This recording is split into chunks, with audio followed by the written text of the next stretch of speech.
Charles Henley arrived in Montecito on a quiet Tuesday morning, the kind of morning where the clouds hung low enough to touch the tops of the eucalyptus trees. He didn't bring a team, didn't issue a press release, didn't even let anyone know he'd landed. Instead, he rode in the back of a nondescript black sedan, holding only a weathered leather folder and a pen tucked behind his ear.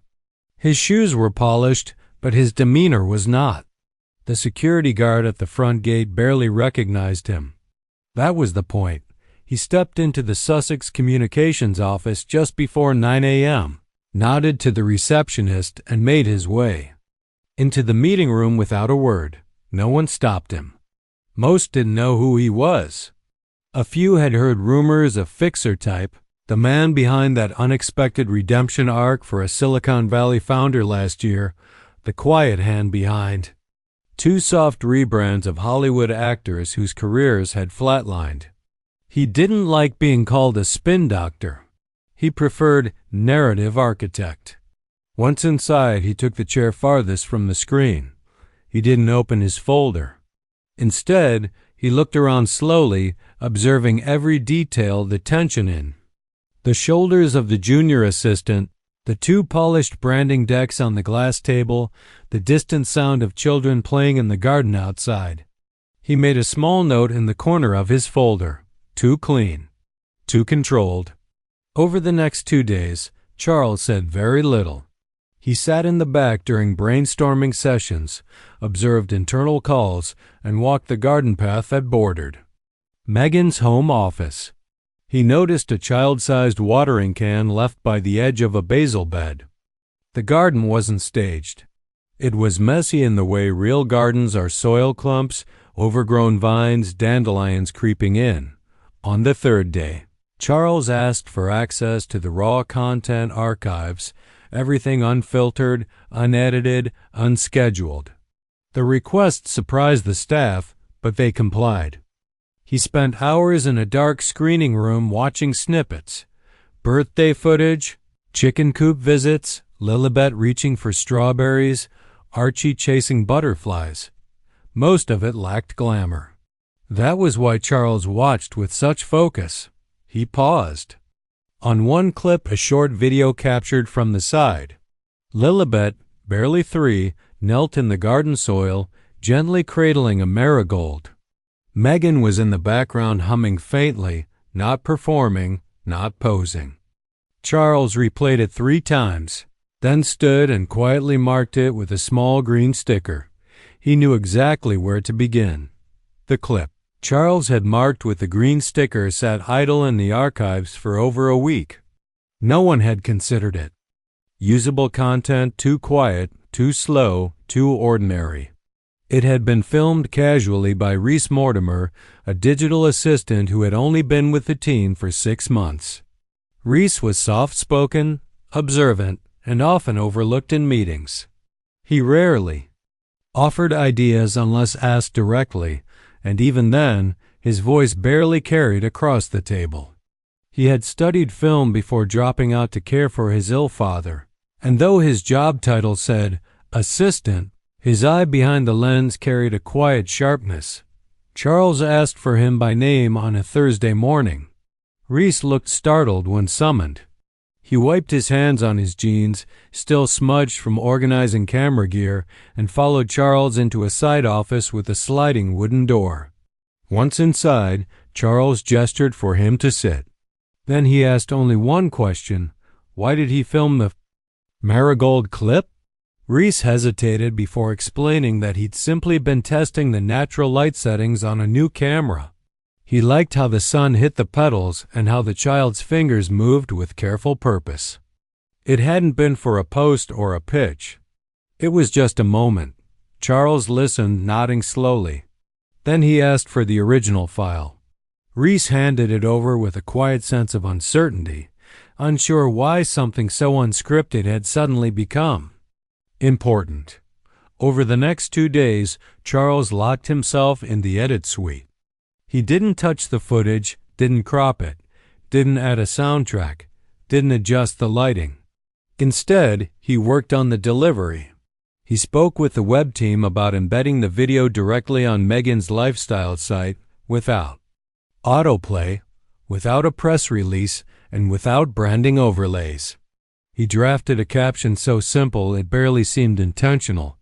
A little sun, a little soil, a little heart.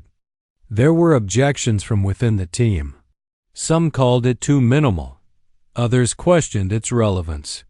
Meghan's personal branding consultant recommended adding a hashtag to help with discoverability. Charles declined all additions. He wanted it to feel like something found, not forced. When the video quietly went live, there was no announcement. No influencer partnerships. No PR blast. Just a small, square window embedded between blog posts on sustainable living and summer recipes. At first, no one noticed. But then, someone shared it on a parenting forum. Then another on a mindfulness blog. Within 48 hours, the clip was circulating widely. Viewers weren't commenting on Meghan's presence. They were commenting on the stillness, the honesty, the child. Charles sat back in his chair that Sunday evening and watched the views rise slowly like a tide. He didn't smile. He rarely did. But he did write one thing in his notebook before closing it for the night. Let them feel it before they know. It's PR. 3 states away, in a modest New Jersey home lined with ivy and old photo frames.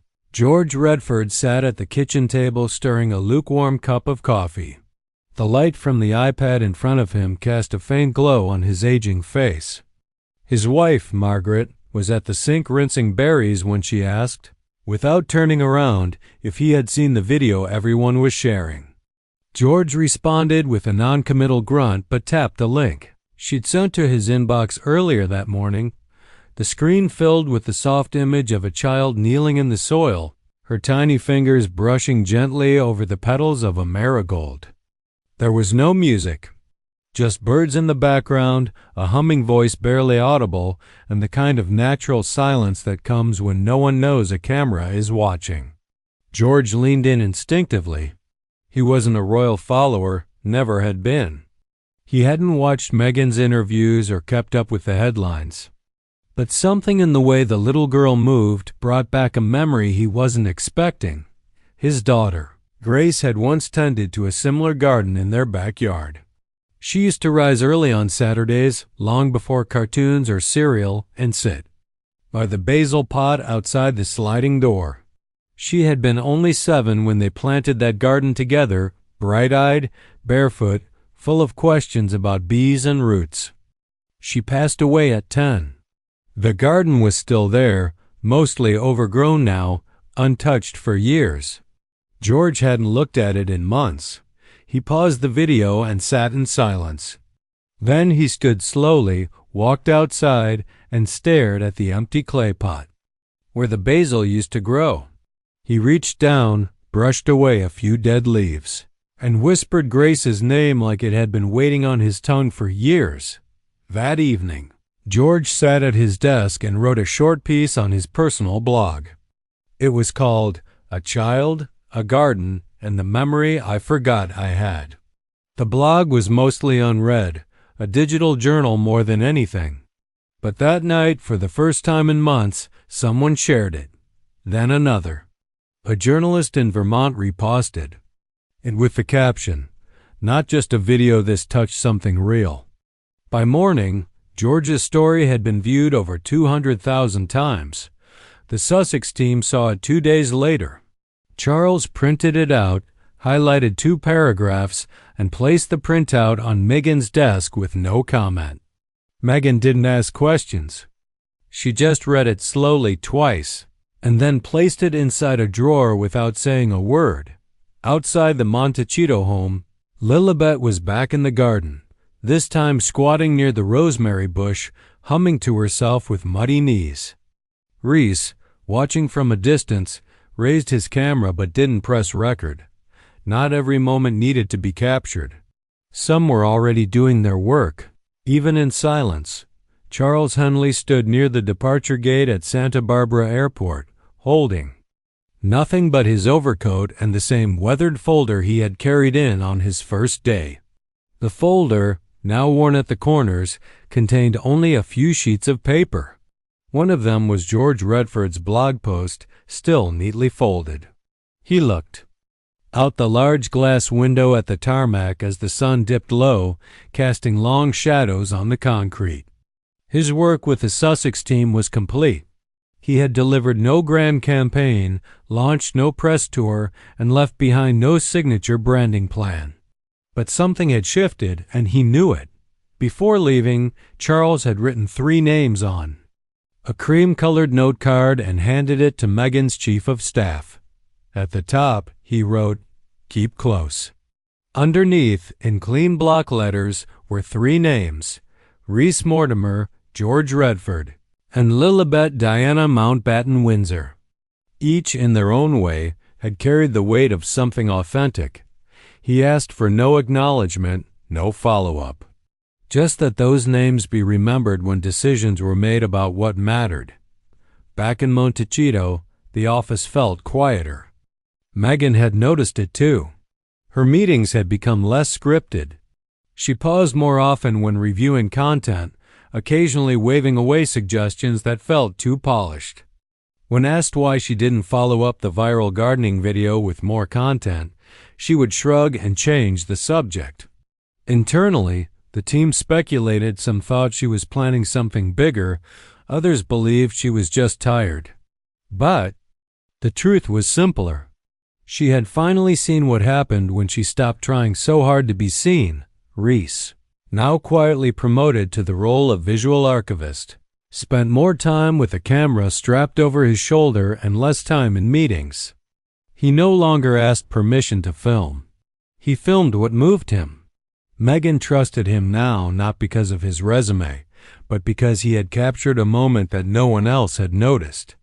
A moment that had reminded people of something they didn't. No, they missed Dot. As for George, he received an invitation in the mail 3 weeks later. A handwritten note from Meghan thanked him for sharing his daughter's story. Inside the envelope was a second card, a simple invite to join a panel on memory, grief, and healing in early childhood spaces. George accepted, not because he cared about publicity, but because he believed in the value of what wasn't said out loud. Lilibet, of course, remained untouched by all of it. She continued playing in the soil, planting wildflowers, whispering stories to the worms she uncovered, and running back inside with muddy fingers. She never knew the world had watched her touch a marigold, or that a stranger across the country had cried because of it. And Charles, boarding his flight, knew that was exactly why it had worked. The moment had passed, but its imprint remained. Not in trending hashtags or media metrics, but in something rarer: stillness, sincerity, and the rare luxury of letting something just be.